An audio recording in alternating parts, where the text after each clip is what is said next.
Good morning everyone. आज हमारे laser का 4th चैप्टर है और आज हम पढ़ेंगे रूबी लेसर के बारे में। रूबी लेसर एग्ज़ाम की दृष्टि से बहुत ही ज़्यादा इम्पोर्टेंट है, क्योंकि बीएससी के एग्ज़ाम में जो बड़े क्वेश्चन आते हैं उसमें लगभग लेसर वाले चैप्टर से ये रूबी लेसर के बारे में ही पूछा जाता है। तो ये बहुत ही इम्पोर्टेंट टॉपिक है। सबसे पहले हम बात करते हैं इसकी रचना के बारे में।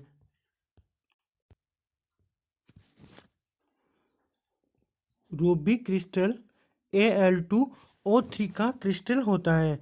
एल्यूमिनियम ऑक्साइड का क्रिस्टल होता है रूबी क्रिस्टल, जिसके क्रिस्टल जालक में कुछ एल्यूमिनियम परमाणुओं के स्थान पर क्रोमियम आयन प्रतिस्थापित होते हैं।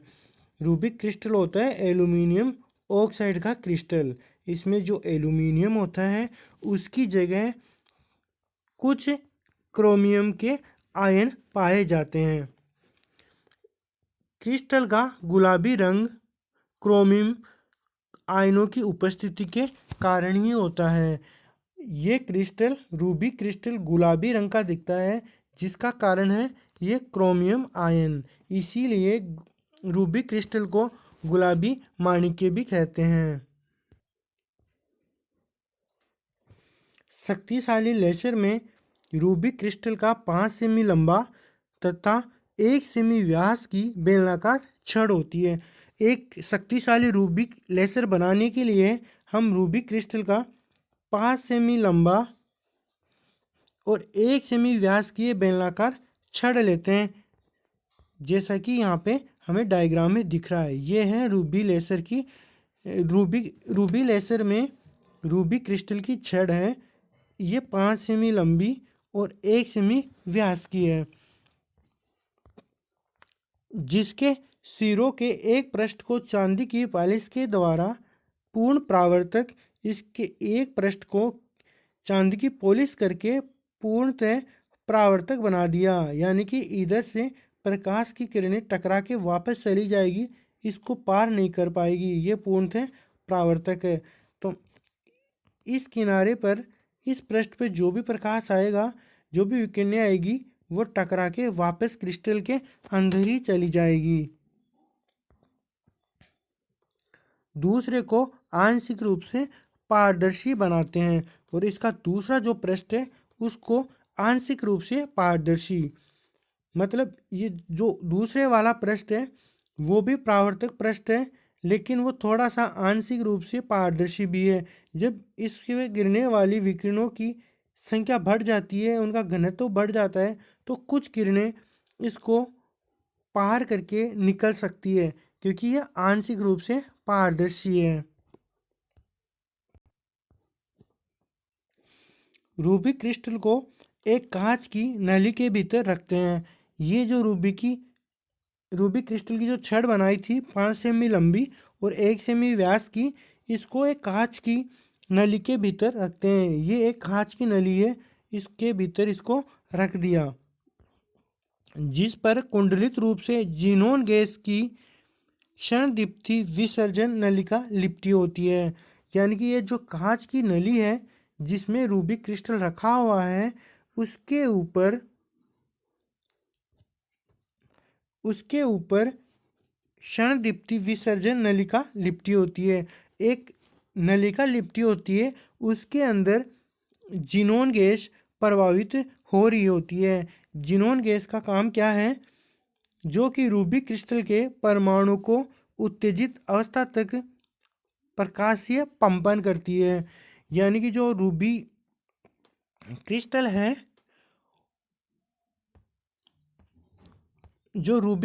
है इसके परमाणुओं को ये जीनोन की पाई में स्थित जीनोन गैस एनर्जी देकर इनको उत्तेजित अवस्था में ले जाती है। इसको बोलते हैं प्रकाशीय पंपन। तो इनका प्रकाशीय पंपन ये जीनोन गैस कर देती है। ये हो गई रूबी क्रिस्टल की बनावट। अब नेक्स्ट बात करते हैं इसकी क्रियाविधि के बारे में कि ये काम कैसे करता है। तो क्रोमियम आयन यानी कि Al2O3 एल्यूमिनियम ऑक्साइड में जहाँ कुछ एल्यूमिनियम परमाणु की जगह क्रोमियम के आयन आ गए थे। तो क्रोमियम के आयन के मूल स्तर एक के ऊपर दो 3A 3B ऊर्जा स्तर होते हैं। यानी कि क्रोमियम का मूल ऊर्जा स्तर ये हो गया 1, ये मूल ऊर्जा स्तर है। इसके ऊपर 3A और 3B दो उत्तेजित ऊर्जा स्तर होते हैं। 3A के नीचे ऊर्जा स्तर 2 होता है। इस 3A के नीचे ये 2 ऊर्जा स्तर होता है। इसमें 2 ऊर्जा स्तर होते हैं और इसमें भी 2 ऊर्जा स्तर होते हैं जिसको 2 के नाम से जाना जाता है। क्रोमियम का आयन निश्चित ऊर्जा का फोटोन अवशोषित कर ऊर्जा स्तरों 3A व 3B में से किसी एक स्तर में संक्रमण करता है। यहाँ से ये मूल ऊर्जा स्तर में स्थित परमाणु उचित ऊर्जा का फोटोन अवशोषित करके या तो 3A में या 3B में संक्रमण कर जाता है। ये उत्तेजित परमाणु अत्यल्प समय में रूबिक क्रिस्टल जालक को ऊर्जा देकर 2 में आ जाता है। तो 3A और 3B में स्थित परमाणु अपनी ऊर्जा का उत्सर्जन करके यानी अपनी ऊर्जा को वो रूबिक क्रिस्टल को देकर निम्न ऊर्जा स्तर 2 में संक्रमण कर जाता है, 2 में आ जाता है। यह परमाणु लंबे समय तक रहता है, इसलिए परमाणु की ये अवस्था मित स्थायी अवस्था कहते हैं, क्योंकि यहाँ पे परमाणु उच्च ऊर्जा स्तर की तुलना में ज़्यादा टाइम के लिए रहता है। क्योंकि 3A और 3B में परमाणु स्वतः ही अपनी ऊर्जा का उत्सर्जन करके निम्न ऊर्जा स्तर में आता है। उच्च ऊर्जा स्तर में परमाणु 10⁻⁸ सेकंड तक ही रुकता है और नीचे वाले ऊर्जा स्तर में आ जाता है। और निम्न ऊर्जा स्तर जिसको मित स्थायी ऊर्जा स्तर बोला गया है, उसमें परमाणु 10⁻³ सेकंड रुकता है, जो कि उच्च ऊर्जा स्तर की तुलना में 10⁵ गुना ज़्यादा समय है। तो इसका मतलब ये हुआ कि परमाणु ऊर्जा स्तर 2 में उच्च ऊर्जा स्तर की तुलना में ज़्यादा समय के लिए रुकता है, यानी कि 10⁵ गुना समय ज़्यादा रुकता है। इसलिए ऊर्जा स्तर 2 को मित स्थायी अवस्था कहा गया है। निरंतर संक्रमणों से मित स्थायी ऊर्जा स्तर में संख्या घनत्व बढ़ जाता है। यानी कि निरंतर अगर हम उत्तेजित जीनोन गैस से इन परमाणुओं को उत्तेजित करवाए जाते हैं तो वो स्वतः उत्सर्जन करके ऊर्जा स्तर 2 में आते जाते हैं और यहाँ पे परमाणु की संख्या बढ़ जाती है। ऐसे परमाणु की संख्या बढ़ जाती है जो अपने मित स्थायी अवस्था में स्थित है। इससे मित स्थायी ऊर्जा स्तर में संख्या घनत्व बढ़ जाता है, अर्थात समष्टि प्रतिलोमन की अवस्था प्राप्त हो जाती है। समष्टि प्रतिलोमन का अर्थ ये हुआ कि मूल ऊर्जा स्तर में स्थित परमाणुओं की संख्या से ज़्यादा संख्या अगर उच्च ऊर्जा स्तर में परमाणुओं में हो जाए तो उसको बोलते हैं समष्टि प्रतिलोमन। यानी कि ऊर्जा स्तर 2 में परमाणुओं की संख्या निम्न ऊर्जा स्तर मूल ऊर्जा स्तर से ज़्यादा हो जाती है, इसको बोल दिया समष्टि प्रतिलोमन।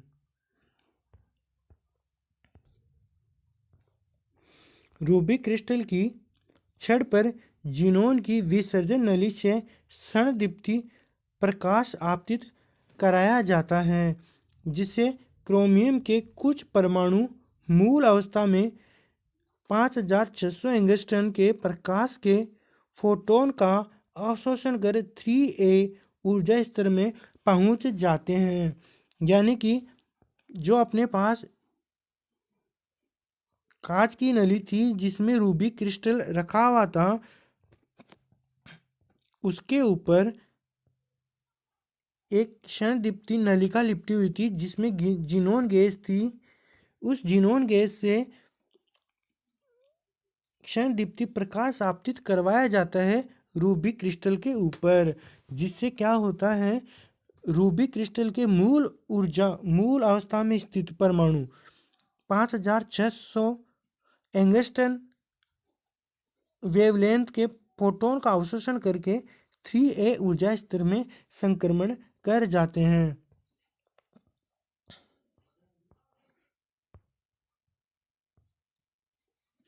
तथा कुछ 4100 वेवलेंथ के प्रकाश के फोटोन का अवशोषण कर 3B ऊर्जा स्तर में पहुंच जाते हैं। इस प्रक्रिया को प्रकाशिक पंपन कहते हैं।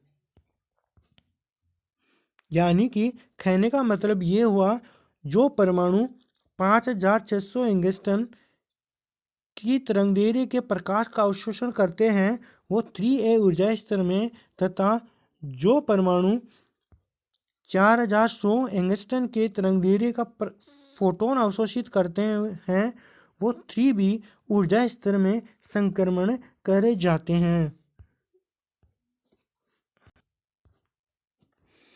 3A व 3B ऊर्जा स्तर पर उत्तेजित आयन क्रिस्टल जालक को ऊर्जा देकर मित स्थायी ऊर्जा स्तर 2 में आ जाते हैं। जैसे कि हमें पता है 3A व 3B उच्च ऊर्जा स्तर में परमाणु 10⁻⁻8 सेकेंड ही रुकता है और स्वतः ही ऊर्जा का उत्सर्जन करके निम्न ऊर्जा स्तर यानी कि मित स्थायी ऊर्जा स्तर 2 में आ जाते हैं। इसलिए निरंतर पंपन क्रिया द्वारा मित स्थायी स्तर पर परमाणुओं की संख्या में वृद्धि हो जाती है। इसका स्वतः उत्सर्जन नगण्य होता है। यानी कहने का मतलब ये हुआ कि यहाँ पे परमाणु 3A और 3B में 10⁻⁻8 सेकेंड रुकते हैं और प्रकाश का उत्सर्जन करके निम्न ऊर्जा स्तर 2 में आ जाते हैं। ऊर्जा स्तर 2 में स्थित परमाणुओं का स्वतः उत्सर्जन नगण्य होता है। यानी कि जो परमाणु ऊर्जा स्तर 2 में आ जाते हैं उनका स्वतः उत्सर्जन नहीं होता है। ये अब इनका उद्दीपित उत्सर्जन होगा और लेसर प्रक्रिया के लिए आवश्यक है कि उद्दीपित उत्सर्जन की प्रधानता हो। अब यहाँ पे स्थित जो परमाणु है उनको थोड़ी सी एनर्जी देंगे, वो एनर्जी लेके वो निम्न ऊर्जा स्तर में संक्रमण कर जाएंगे और एक फोटोन बाहर निकालते हैं। कहने का मतलब ये हुआ, जो हमारे पास रूबिक क्रिस्टल था उसके सिरों को एक को पूर्ण परावर्तक और एक को आंशिक परावर्तक कर रखा था। जो उद्दीपित उत्सर्जन हुआ उससे निकलने वाले फोटोन क्या करते हैं, यहाँ पे बार बार परावर्तित होते जाते हैं और रूबिक के क्रिस्टलों से टकराते जाते हैं, जिससे क्या होता है, और जो क्रिस्टल है रूबी के और जो एटम है वो भी उद्दीपित उत्सर्जन कर देते हैं और फोटोन निकलते जाते हैं और ये फोटोन भी बार बार परावर्तित होते रहते हैं और दूसरे परमाणुओं को भी उत्सर्जित होने के लिए प्रेरित कर देते हैं और फोटोनों की संख्या बढ़ती जाती है। तो अन्य आयनों का भी उद्दीपित उत्सर्जन होने से कला संबंध फोटोनों की संख्या बढ़ जाती है। कला संबंध क्यों बोला है यहाँ पे, क्योंकि उद्दीपित उत्सर्जन हो रहा है और हमें पता है उद्दीपित उत्सर्जन से निकलने वाले फोटोन हमेशा कला संबंध होते हैं। इस प्रकार अक्ष के अनुदिश एक फोटोन पुंज बन जाता है।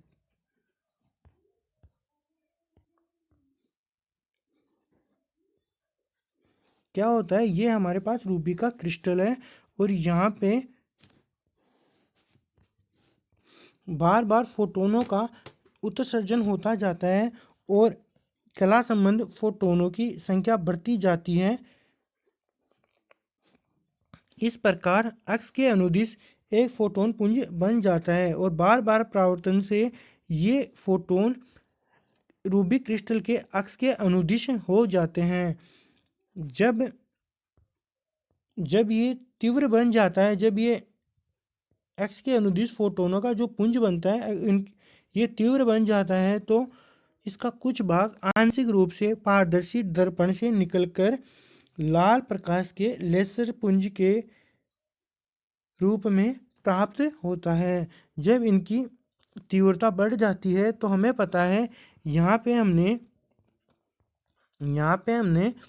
आंशिक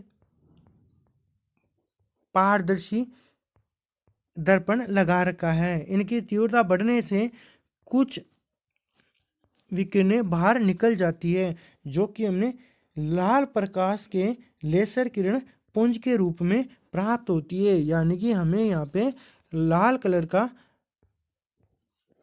प्रकाश मिलता है जो कि लेसर होता है, जिसकी इंटेंसिटी बहुत ज़्यादा होती है। और ये प्रकाश ध्रुवित प्रकाश और कला संबंध प्रकाश होता है। ये हुआ रूबी लेसर। और ये टॉपिक बहुत ही इम्पोर्टेंट है।